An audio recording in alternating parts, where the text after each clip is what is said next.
नमो नमः। प्यारे विद्यार्थियों, आज हम संस्कृत व्याकरण के कक्षा 9 के पाठ्यक्रम में जो हमारे संधि जो है वो कोर्स में है, उस संधि को हम आज इस कक्षा में अध्ययन करेंगे। देखिएगा, संधि जो है, संधि शब्द का जो निर्माण है ये सम उपसर्ग है। कौन सा उपसर्ग है? सम। ठीक है। और धा धातु है। कौन सी धाता? धा। है ना? सम उपसर्ग है और धा धातु है ना? यहाँ सम का मतलब होता है अच्छी तरीके से और धा का मतलब होता है धारण करना, है ना? तो अच्छी तरीके से धारण करना। इसके शाब्दिक अर्थ से अभी संधि में अलग हम परिभाषा जब संधि की पढ़ेंगे तब हम ये अलग पढ़ेंगे। शाब्दिक अर्थ से इसका कोई लेना देना नहीं है, लेकिन फिर भी हम ये कह सकते हैं कि भाई अच्छी तरीके से जो धारण करें। अब क्या धारण करें? तो यहाँ हम ये कह सकते हैं कि भाई संधि जो है वो वर्णों का मेल है। किसका मेल है? वर्णों का मेल, है ना? वर्ण जो होता है, वर्ण ये भाषा की सबसे छोटी इकाई होती है। भाषा की सबसे छोटी इकाई। और वर्ण दो प्रकार के होते हैं। कौन कौन से? स्वर एवं व्यंजन। वर्ण दो प्रकार के कौन से होते हैं? स्वर एवं व्यंजन। अब देखिए, हम कोई भी जो शब्द बनाते हैं तो शब्द के लिए हम परिभाषा कहते हैं कि वर्णों का जो सार्थक समूह है वो क्या कहलाता है? शब्द कहलाता है। क्या कहलाता है? शब्द। तो वर्णों के सार्थक समूह कैसे? जैसे हम यहाँ समझेंगे कि यहाँ लिखा हुआ है कमल। क्या लिखा हुआ है? कमल। अब इस कमल जो शब्द है इसके अंदर वर्ण जो है वो क्रम से आए हुए। किससे आए हुए? क्रम से। क्या क्रम से आए हुए? एक बार व्यंजन एक बार स्वर, एक बार व्यंजन एक बार स्वर, है ना? इस क्रम से आए हुए। तो ये कैसे कह सकते हैं? कह रहे कि हम इसमें क, अ, म, अ, ल और अ। इस क, अ, म, अ, ल, अ, इसका जो जोड़ है वो क्या है? कमल, है ना? इसको हम जब हम छोटी क्लासों में पढ़ते थे तब हम इसको पढ़ते थे वर्ण विस्तार। किस हिसाब से पढ़ते थे? वर्ण विस्तार। ठीक है, तो ये वर्ण विस्तार है। अब ये जो वर्ण विस्तार है इससे हमें पता चलता है कि कोई भी शब्द है वो कैसे बना है।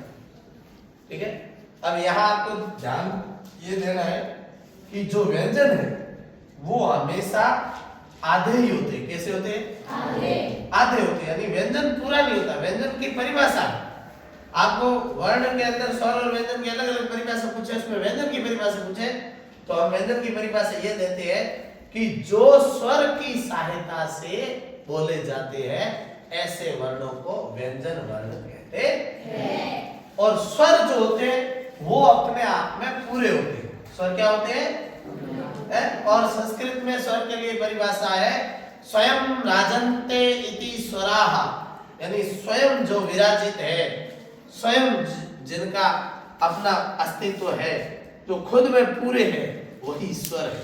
यहाँ देखो, जो आधा है उसके नीचे हमने क्या लगा दिए? हलन। क्या लगा दिए? हलन। और जो पूरा है उसके नीचे कुछ भी लगाने की जरूरत नहीं। यहाँ इसका में का तो आधा है लेकिन अ पूरा है, तभी ये का बना। ठीक है, तो हम यहाँ संधि पढ़ने से पहले ये इसलिए बता रहा हूँ क्योंकि हमें संधि को पहचानना पड़ेगा, है ना? संधि को हमें उसकी ध्वनि से पहचानना पड़ेगा कि किस जगह पर संधि हुई है, कौन सा संधि वाला ऐसा वर्ण बीच में आया है, तभी हम उसके टुकड़े कर पाएंगे, यानी उसका संधि विच्छेद कर पाएंगे। ठीक है, तो संधि जो है वो अभी ऐसा जब होता है, ठीक है ना? अभी मैं एक और उदाहरण देता हूं इसमें। जैसे मैं इसी कमल से मैं बना दूं कमलेश। क्या बना दूं? कमलेश। ये भी शब्द है। ठीक है, अभी इसको भी हम ऐसे ऐसे तोड़ेंगे तो हम ये तोड़ सकते हैं कि का, अ, म, अ, फिर ल, फिर क्या लिखना है?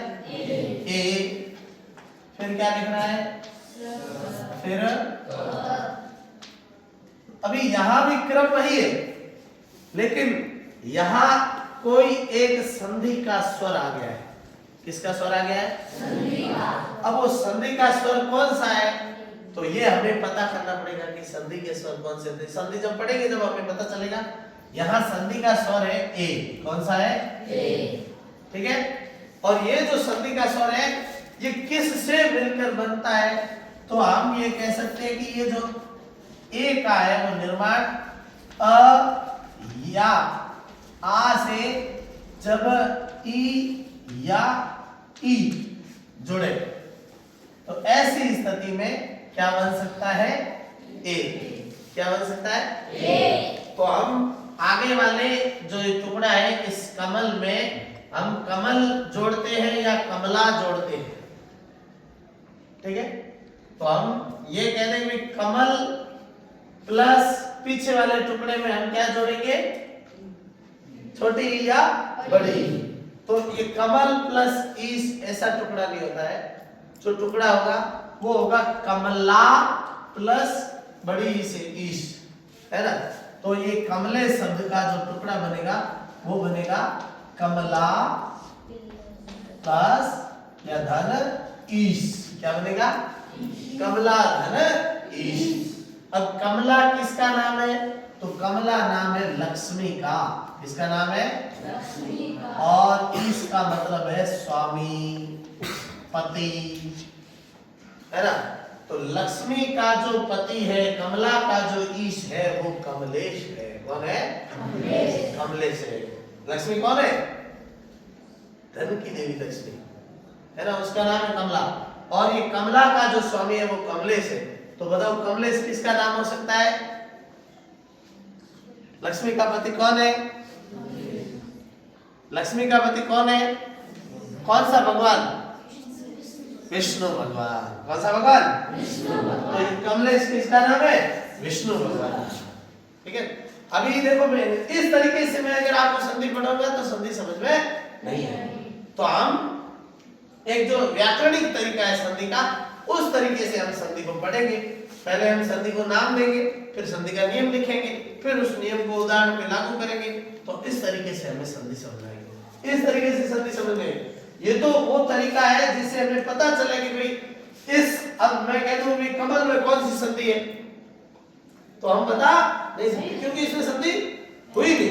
लेकिन इसमें हुई नहीं, इसमें कमलेश में हो गई, ये कैसे हुआ? तो ये तरीका बताया है कि भाई इस तरीके से कमलेश में संधि हुई। तो हमें संधि के पहले स्वर पहचानने पड़ेंगे। तो आप अपना पूरा ध्यान है वो इधर उधर इसको इधर उधर देखे बिना एकाग्रता से पढ़ने का मतलब ही यही होता है कि हमारे शरीर में हमारे को 5 ज्ञानेंद्रियां प्राप्त है। कितनी? और 5 ही कर्मेंद्रियां प्राप्त है।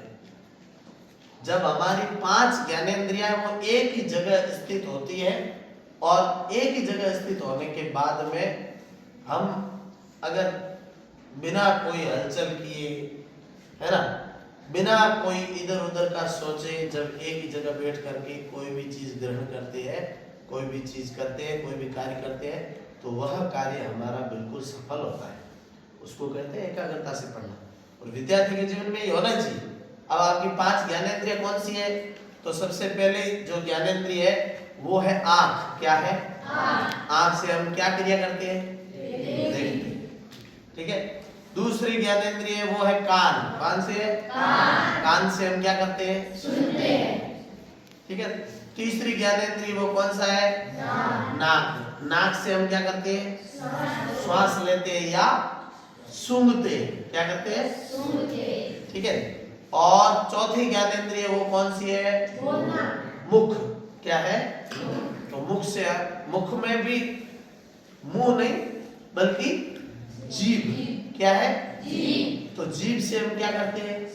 स्वाद का पता लगाते हैं। किसका पता लगाते हैं? स्वाद। तो इससे हमें स्वाद का ज्ञान होता है कि भाई खट्टा है या मीठा है। नाक से हमें क्या पता चलता है कि भाई खुशबू है या बदबू है। कान से हमें क्या पता चलता है कि भाई सुनने योग्य है या बहुत लाउड है ना। ऐसे आंख से हमें क्या पता चलता है कि भाई देखने योग्य है या देखने योग्य नहीं है। समझ? रंग का जो ध्यान है वो किससे बढ़ता है? सूंघने से? तो देखने से? सुनने से रंग का पता चलता है? नहीं, है ना? तो सभी ज्ञानेंद्रिय का अलग। और पांचवी जो ज्ञानेंद्रिय है वो है त्वचा। क्या है? त्वचा, चमड़ी। ये क्या ज्ञान करती है? ये ज्ञान करती है ठंडे का, गर्म का। किसका? ठंडे का, गर्म का। हमारे को सर्दी लगती है तो दाना कहाँ होता है? क्योंकि ये हमारे को एकदम से वो ठंड लग रही है ना, तो चमड़ी से हमारे को पता चलता है कि ठंडा है या गर्म है। समझ गए? मरे हुए आदमी के लिए ठंडा गर्म कुछ नहीं होता, जिंदे आदमी को पता चलता है। तो ये जो हमारी पांच ज्ञानेंद्रिय ये हमारी यही होनी चाहिए, एक ही जगह स्थित होती है। तो फिर हम क्या करते हैं? कोई भी ज्ञान प्राप्त करते हैं तो उसमें बहुत जल्दी कर पाते हैं। समझ गए? तो इसलिए एकाग्र होने का ये मतलब है। इसलिए मैंने कहा कि आपको बैठाया तो यहाँ पास में, लेकिन आपको कहा कि आप ध्यान दीजिए, एक दूसरे से टकराइए मत, नहीं तो क्या होगा?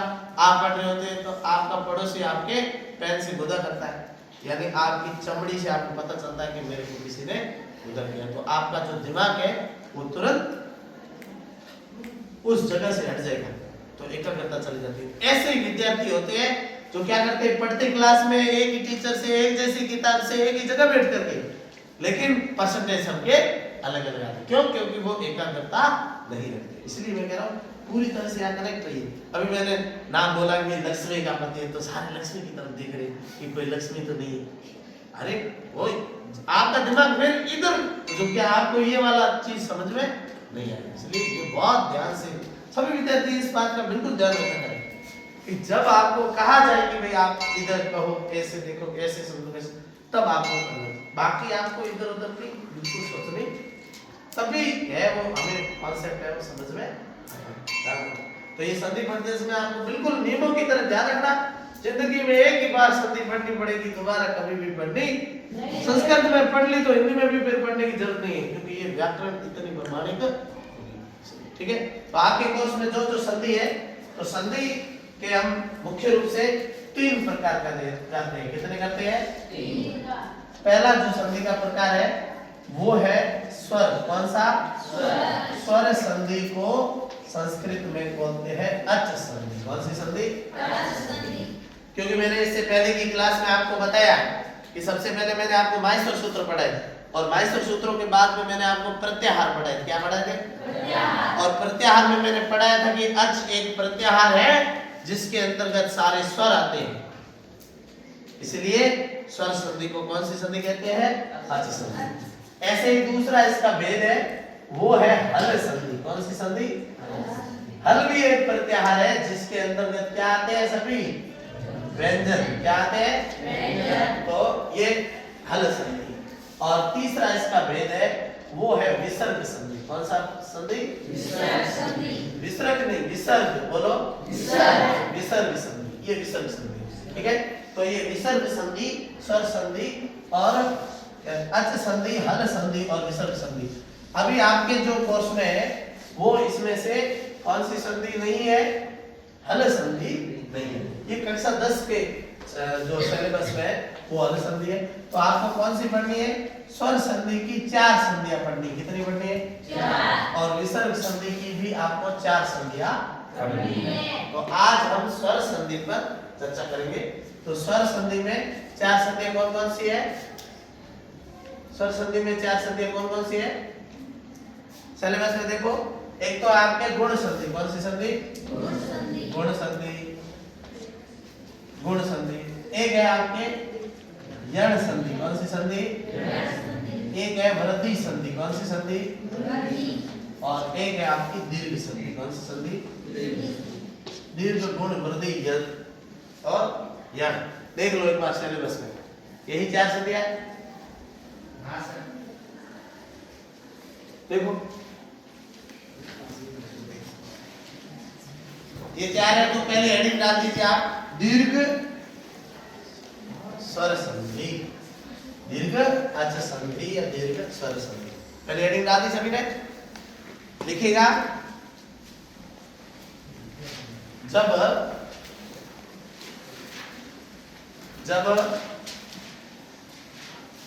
अच्छा, एक बात लिखने से पहले और समझ लीजिए।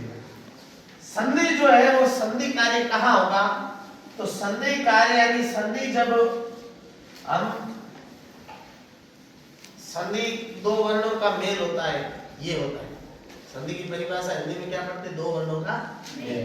लेकिन कौन से दो वर्णों का मेल, ये समझना ज्यादा जरूरी है ना। तो संधि में हम दो टुकड़े करेंगे। क्या करेंगे? दो टुकड़े, है ना। किसी भी जहां पर संधि हुई है उसके दोनों तरफ हम दो टुकड़े करेंगे। तो जो दो टुकड़े करेंगे उसमें से जो पहला टुकड़ा होगा उसको हम कहेंगे प्रथम पद। क्या कहेंगे? प्रथम पद। ठीक है, प्रथम पद या इसको पूर्व पद कह सकते हैं। क्या कह सकते हैं? पूर्व पद। और बाद वाला जो पद होगा इसको उत्तर पद और या पर पद ये कह सकते हैं। उत्तर यानी बाद का, या पर यानी पीछे का या बाद का। तो पूर्व पद के अंत में, पूर्व पद के अंतिम वर्ण में और उत्तर पद के प्रथम वर्ण में, इन दोनों के बीच में हमेशा संधि होगी। तो हम ध्यान रखना है हमें संधि के लिए। तो क्या ध्यान रखना है? स्वर संधि किसे कहेंगे? तो लिखना है जब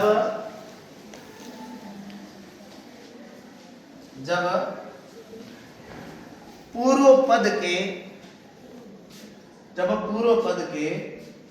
अंत में, जब पूर्व पद के अंत में, जब पूर्व पद के अंत में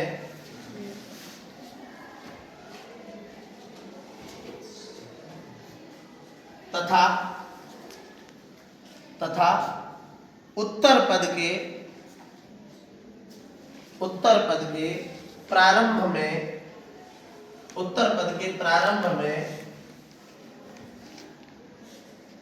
स्वर हो,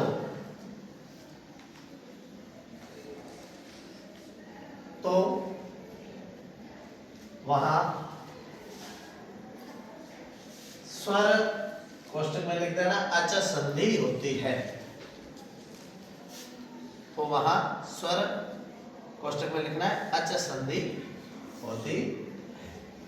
यानी ये जो प्लस होगा बीच में, इसके दोनों तरफ हमारे को क्या मिलेंगे? स्वर मिलेंगे। क्या मिलेंगे? ठीक है, दोनों तरफ स्वर होंगे। ठीक है, और दो वर्णों से मेल, यहां इसकी परिभाषा में एक और बात भी जोड़ जाती है कि दो वर्णों के मेल से उत्पन्न विकार को, यानी जो दो वर्णों के मेल से कुछ अन्य बनता हो, वो क्या है? स्वर संधि के अंतर्गत। या यूं कह दो कि दो वर्णों के मेल से, है ना, विकार उत्पन्न होता है, उसको हम संधि कहते हैं। और विकार वाले को अगर हम अलग अलग करेंगे तो उसको हम कहेंगे संधि विच्छेद। क्या कहेंगे? संधि विच्छेद। यानी जुड़ना संधि है और टूटना विच्छेद है। क्या है? विच्छेद। ठीक है, तो अभी यहाँ दीर्घ संधि, कौन सी संधि? एक नंबर है आपके दीर्घ संधि। ठीक है, तो दीर्घ संधि में हमारे को देखना है। तो दीर्घ संधि का नियम ये है, तो लिख लो अ या आ के बाद में ऐसे ही लिखना है, बराबर आ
ये इसका नियम है।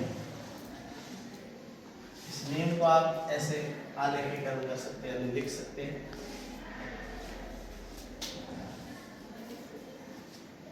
नियम लिख लिया? आसपास की चीजें मिटा दो मैं।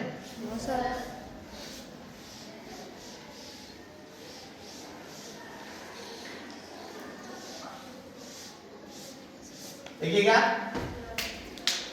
अभी ये मीम, अभी आपको संधि जो पढ़नी है वो ऐसे पढ़नी है, लेकिन आपको एक सूत्र पढ़ना पड़ेगा और वो सूत्र ये है, दीर्घ संधि का सूत्र है अकह सवर्णे दीर्घ। क्या पढ़ना है? अकह सवर्णे दीर्घ, ये लिख लो सूत्र। और ये सूत्र याद रखना, मैं भी इस सूत्र का आपको ये अर्थ है वो इसमें ही बता देता हूं।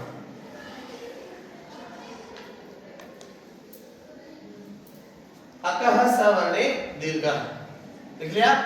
अभी आपको देखना है कि अक क्या है? अक तो जो प्रत्याहार वाला जो हमने पढ़ा है ना उसमें देखेंगे, या जहां पर आपने माहेश्वर सूत्र वगैरह लिखे तो उसमें देखेंगे कि पहला सूत्र कौन सा था माहेश्वर सूत्र का? बोलो सभी। अय उड़ क्या था? और दूसरा सूत्र क्या था? रीद्रिक क्या था? रीद्रिक। तो ये वापिस से आप इसको बहुत समय हो गया आपने रिवीजन नहीं किया है तो वापिस से रिवीजन करना है, ठीक है ना? तो ये जो मैं भी सूत्र जो भी बताऊंगा वो तुरंत समझ आएगा, आपको पता भी चलेगा कि हमने प्रत्याहार पढ़ने की हमारे को क्या आवश्यकता थी, तो यहाँ पता चलेगा कि प्रत्याहार इसलिए पढ़े। तो अक जो है ये पहला और दूसरा सूत्र है, इसको जोड़ने से बनेगा, यानी अक के अंतर्गत कौन कौन से वर्ण आएंगे? तो अ ई उ री और द्रि, ये वर्ण आएंगे, ठीक है? कौन कौन से वर्ण आएंगे? अ ई उ बना देंगे ना, फिर री द्रि कर देंगे ना। तो अक में अ से शुरू करना, क पे खत्म करना, ये वर्ण आएंगे, ठीक है? अब हमने कह दिया कि भाई अकह सवर्णे दीर्घ। अब ये सवर्णे शब्द जो है इसका मतलब होता है सजातीय। क्या मतलब होता है? सजातीय। सजातीय का मतलब है उसी जाति का। सजातीय का मतलब क्या है? उसी जाति का। तो अ की जाति का अ है और आ क्या है? ऐसे ई की जाति का ई है और ई, उ की जाति का उ है और उ, यानी छोटा उ बड़ा उ, छोटी ईर बड़ी, छोटा अ बड़ा आ, समझ गए? तो ये इसके सजाती है। री का सजाती कौन है? री। तो कह रहे कि अक जो वर्ण है, अक प्रत्याहार के जो वर्ण है, अगर इनके आगे तुरंत इन्हीं की ही जाति का आए, यानी अ के आगे अ की जाति का आए, ई के आगे ई की जाति का आए, उ के आगे उ की, यानी प्लस के दोनों और ऐसा हो जाए तो ये दीर्घ एक आदेश होता है। क्या हो जाता है? दीर्घ का मतलब होता है बड़ा। क्या होता है? बड़ा। तो बड़ा हो जाता है। अब बड़ा क्या हो जाता है?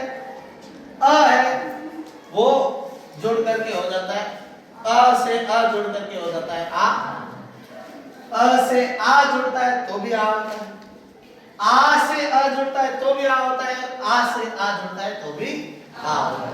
यानी एक के अंदर चार चार, कितने? चार उदाहरण हो सकते हैं। ऐसे छोटी ई से छोटी ई जुड़े तो क्या हो जाती है? छोटी ई से बड़ी ई जुड़े तो क्या हो जाती है? बड़ी। बड़ी ई से छोटी ई जुड़े तो क्या हो जाती है? बड़ी। और बड़ी ई से बड़ी ई जुड़े तो क्या हो जाएगा? बड़ी। ऐसे छोटा ऊ से छोटा ऊ प्लस बड़ा ऊ से बड़ा ऊ प्लस बड़ा ऊ, री से री प्लस होगा तो बड़ा री। अब यहाँ जो एक वर्ण बच गया री, क्या बच गया? री। इस वर्ण का दीर्घ नहीं होता। संस्कृत में ऐसा स्पष्ट कहा गया है, द्विवर्णस्य दीर्घो अभावः, कि द्विवर्ण का दीर्घ अभाव है यानी होता नहीं। तो हम यहाँ पर दीर्घ संधि में आज यही कुछ उदाहरण देखेंगे, जिसमें हम देखेंगे कि प्लस से पहले आ या आ होगा तो प्लस से पहले भी आ या आ होगा, और ऐसे में वो जुड़ करके क्या बन जाएगा? आ। ये एक आदेश है, इन दोनों की जगह पर एक ही आदेश होगा। क्या होगा? जैसे कुछ उदाहरण है वो पहले आपको समझ लें फिर आपको लिख लेना, ठीक है? जैसे मेरे पास में शब्द है मुर। क्या शब्द है? मुर। मुर। और फिर शब्द है अरी। क्या शब्द है? अरी।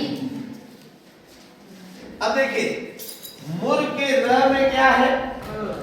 म में क्या है? उ। म उ र अ तक यहाँ खत्म हो रहा है और आगे क्या है अ। अब ये कह रहे कि अ प्लस अ हो गया तो क्या हो जाना चाहिए तो यहाँ क्या हो जाएगा दोनों की जगह पर एक आदेश क्या हो जाएगा तो शब्द क्या बन जाएगा बुरारी। क्या बन जाएगा बुरारी। ठीक है। ऐसे मेरे पास में शब्द है वो है विद्या प्लस अर्थी। विद्या प्लस अर्थी। तो बताओ इसमें पीछे क्या आ रहा है आ और आगे क्या आ रहा है ए। ए क्या बोल रहे आ प्लस अ बराबर तो यह सब क्या बन जाएगा विद्यालय। ऐसे विद्या प्लस आलय क्या बन जाएगा विद्यालय। हिम प्लस आलय क्या बनेगा हिमालय। पुस्तक प्लस आलय क्या बनेगा पुस्तकालय। दैत्य प्लस अरि दैत्य प्लस अरि तो क्या बनेगा बताओ क्या बनेगा दैत्यारी है ना। तो ध्यान रखना ये है आपके उदाहरण। किसके उदाहरण है तो आपको ऐसे 2 3 4 जो भी उदाहरण आपको अच्छे लगे वो आपको लिख दें। इसके बाद में देखो ई के उदाहरण कैसे है ना। तो ई के उदाहरण है देखो रविंद्र क्या है रविंद्र। अभी यहाँ पर इसका टुकड़ा क्या होगा रवि प्लस इंद्र यानी छोटी ई प्लस छोटी ई बराबर बड़ी तो होगा रविंद्र। ऐसे कपीश तो क्या हो जाएगा कपी प्लस ईश में ई बड़ा होता है यानी छोटी ई प्लस बड़ी ई बराबर बड़ी कपीश। ठीक है रविंद्र है ना। ऐसे मैं लिख दूं इतीव तो क्या हो जाएगा इति प्लस इव तो छोटी ई प्लस छोटी ई बराबर बड़ी। ठीक है सजाती होनी चाहिए। क्या होनी चाहिए सजाती उसी जाति का होना चाहिए यानी ई के आगे ई आना चाहिए आ के आगे आ आना चाहिए आ के आगे आ आना चाहिए आ आगे आगे आ आना चाहिए छोटी बड़ी यानी छोटी बड़ी आना चाहिए सर। ऐसे ऐसे आप ऊ के उदाहरण देखो तो मेरे पास में शब्द है गुरु। क्या शब्द है गुरु। ये रू छोटा है जिसमें गांठ होती है वो रू बड़ा है और जो बिना गांठ का वो रू छोटा है। तो गुरु प्लस उपदेश तो छोटा ऊ प्लस छोटा ऊ बराबर तो ये सब क्या बन जाएगा गुरुपदेश। क्या बन जाएगा गुरुपदेश। और ये बड़ा हो गया गांठ पड़ गई समझ रहे। ऐसे आपको बताना है मेरे पास में शब्द है लघुतर। क्या शब्द है लघुतर। तो क्या होगा बताओ लघु प्लस तो लघु में ऊ छोटा और उत्तर में भी ऊ छोटा तो छोटा ऊ प्लस छोटा ऊ बराबर बड़ा। ये किसका उदाहरण है ऐसे एक दो उदाहरण है वो इसके मिलते हैं। वो मिलता है जैसे शब्द है पितृ। क्या शब्द है पितृ और आगे है ऋण। क्या है ऋण। तो पितृ में ये ता के अंदर री ऋषि वाला कौन सा ऋषि वाला तो ये ऋषि वाला री प्लस ऋषि वाला री बराबर बड़ा री। बड़ा री में क्या होता है इसमें तो एक ही होता है उसमें दो तो ये शब्द बनेगा पितृ। क्या बनेगा ये देखो ये डबल हो गया 1 2 समझ गए। तो ये जो उदाहरण है ये कौन सी संधि के है दीर्घ संधि। तो ये दीर्घ संधि की ये उदाहरण